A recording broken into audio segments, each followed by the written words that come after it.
এই মুহূর্তে বাঁকুড়ার যে বিখ্যাত 12 মাইলের জঙ্গল, সেই 12 মাইলের জঙ্গলের সামনে আমরা রয়েছি।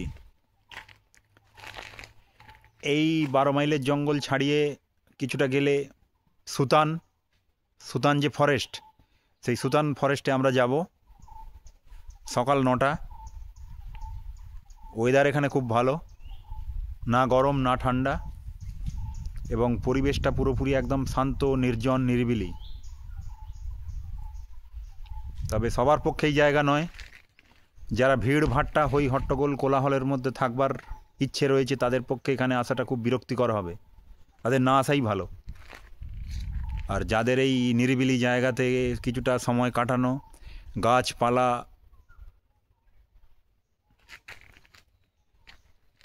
যে চারিদিকে পাখির আওয়াজ, এই রকম পরিবেশ যাদের ভাল লাগবে, তাদের এখানে কিন্তু একবার নয়, বারে বারে আসতে হবে। এরপরে আমরা যাব সুতানে।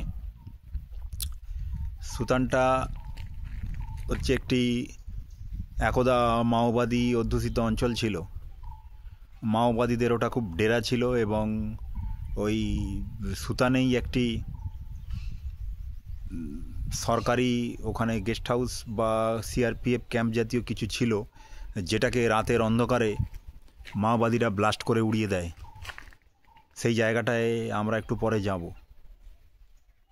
একদা ওইসব জায়গায় যাওয়ার কথা পর্যটকদের পক্ষে ভাবাও অকল্পনীয় ছিল, কিন্তু এখন বহুদিনই পরিবেশ সম্পূর্ণ আলাদা, এবং এটা সম্ভব হয়েছে মামাটি মানুষের সরকারের জন্য।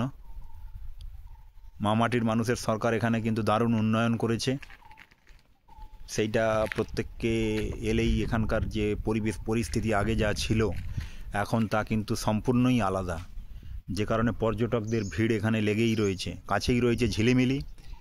ঝিলিমিলিতে রিমিল লজে থাকবার খুব সুন্দর ব্যবস্থা রয়েছে। কলকাতার বহু ট্যুরিস্টরা এসে রিমিলে থাকে, তারপর এখান থেকে বেলপাহাড়ি, ঝাড়গ্রাম সমস্ত ট্যুর করে। আর এইটা বাঁকুড়ার যে 12 মাইলের যে গভীর জঙ্গল, সেই গভীর জঙ্গল ছাড়িয়ে আমরা এবার যাচ্ছি সুতানে।